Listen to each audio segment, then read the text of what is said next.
स्त्रियों से झूठ बोलना बहुत अधिक निंदित नहीं है। अभी भी माताओं की संख्या ज़्यादा है, पंडाल में माताओं की संख्या ज़्यादा है, पुरुष वर्ग भी है, पर माताएं बहुत उधर तक बैठी है सब, और पूरे गांव की माताएं बैठी है। ये माताएं सोच रहे होंगे बाबा जी को कहाँ है गए हो, ये हमारे पीछे पड़ गए हो। बताओ, स्त्रियों से झूठ बोलने में कोई ज़्यादा दोष नहीं लगता। माताओं को खराब लगती है बात, भाई हमने क्या ऐसा बिगाड़ा हमसे झूठ बोला जाए। पर इसका आशय समझिए, बहुत ध्यान से सुने। शास्त्र में जो कुछ लिखा है उसका आशय समझना चाहिए। शुक्राचार्य जी के कहने का आशय यह है, देखिए पुरुष वर्ग जो होता है वो विवेक प्रधान, विचार प्रधान होता है, और मातृवर्ग जो होता है वो भावना प्रधान होता है। ये तो बात समझती कि नहीं? माताओं के हृदय में जैसी भावना होती है वैसी पुरुष के हृदय में नहीं होती है।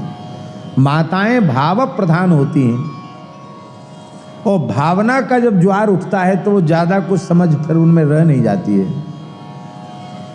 अब किसी गृहिणी के मन में भाव का ज्वार जगा, वो मचल गई अपने पति से कि हम तो सोने को हार पहनेगी और नहीं तो खाएंगी पिएंगी नहीं, रूस जाएंगी।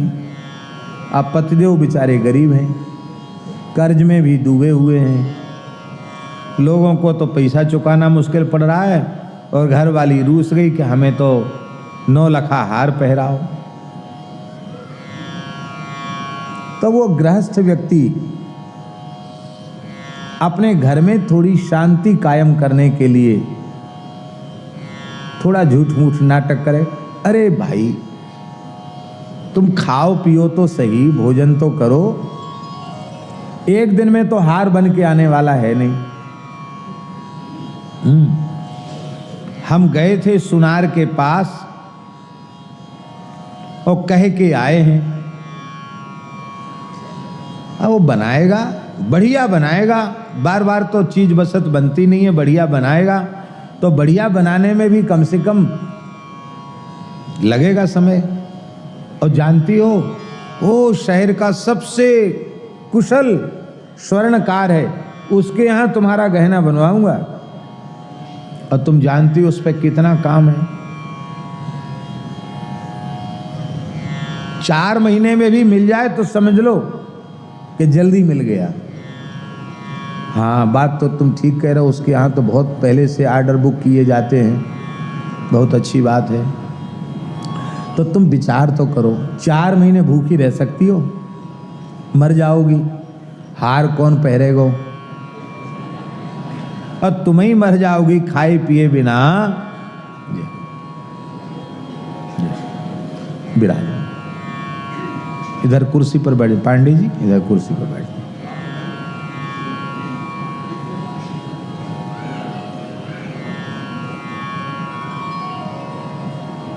ना एक सुनो, एक इधर आ जाए भैया, पांडे जी आप यहाँ आ जाओ, मास्टर जी के पास। एक वो वहाँ बैठ जाएंगे, एक मास्टर। जय, ठीक है। तो अब वह पुरुष कहे कि 4 महीने में हार बन के आवेगो, और तुम कहती नहीं जब तक पहरूंगी नयो हार तब तक भोजन ही नहीं करूंगी। तो तुम विचार करके बताओ, 4 महीने भूखी जीवित रह सको? और जीवित ही नहीं रहोगी तो हार पहरेगो कौन? इसलिए थोड़ा विचार करो। और हम बयाना दे आए हैं, कुछ पैसा भी दे आए हैं वहाँ, और बाहर गढ़ रहा है तुम्हारा, पक्का समझ लो। पर अभी भोजन कर लो। और देखो तुम नहीं खाओगी, मैं कैसे खाऊंगा? खुश कर ले अपनी पत्नी को, घर में किसी भी तरह से शांति स्थापित कर ले, तो उस पुरुष को ज़्यादा दोष नहीं लगेगा। क्यों? उसका प्रयोजन पत्नी को ठगना नहीं है, अपने घर की परिस्थिति के अनुकूल शांति स्थापित करना उसका प्रयोजन है, तो प्रयोजन के कारण उसको दोष नहीं लगेगा। अब देखिए, एक तो झूठ बोलने का खुला अवकाश मिलता है इस बात को मानने से, तब हमें समझना क्या है, बहुत ध्यान से सुने। स्त्रियों से झूठ बोलने की मेरे विचार से कोई आवश्यकता नहीं है। आप उनको कहो कि देखो देवी, तुम अच्छी प्रकार से जानती हो कि मैं मन वाणी क्रिया से सत्य का पालन करता हूं, और यदि आप करते होंगे तो पत्नी ये जरूर जानती है कि सच्चे हैं कि झूठे हैं। दूसरों संसार में कोई जाने न जाने, पर तुम्हारी गृहिणी तुमको ठीक से जरूर जानती है कि तुम झूठे हो कि सच्चे हो। यदि तुम वस्तुतः सच्चे हो और तुमने कह दिया कि देखो देवी, हम झूठ कभी नहीं बोलते हैं, तुम जानती हो अच्छी प्रकार से, और मैं कर्ज में हूं, मैं दूसरों का पैसा देने के लिए मेरे पास नहीं है, मैं कितना परेशान रहता हूं, और तुम कहती हो कि गहना बना के लाओ, हार बना के लाओ, अब मैं तुमसे झूठ बोलूं और न बनवा पाऊं तो अच्छी बात नहीं है। इसलिए देवी देखो, चाहे जो करो, थोड़ा विचार करो, विवेक रखो। हमारे पास सामर्थ्य होगी तो तुम्हें रूसने की जरूरत नहीं पड़ेगी, कहने की आवश्यकता नहीं पड़ेगी। हमारे पास सामर्थ्य होगी तो हम जरूर तुम्हारे लिए गहना बनाएंगे, मना थोड़ी करते हैं, लेकिन अभी हम ये तुम्हारी इच्छा की पूर्ति नहीं कर सकते। वह भावना प्रधान स्त्री अपने पति के रुख को जरूर समझेगी, और वो पति के सुख दुख की सहभागिनी है। वो कहेगी कि नहीं कोई बात नहीं, आप परेशान न हो, वो कह देगी। लेकिन एक बार आप झूठ बोलकर ठग लोगे तो दूसरी बार कभी सत्य भी बोलोगे तो वो यही कहेंगे तुम महा झूठा हो।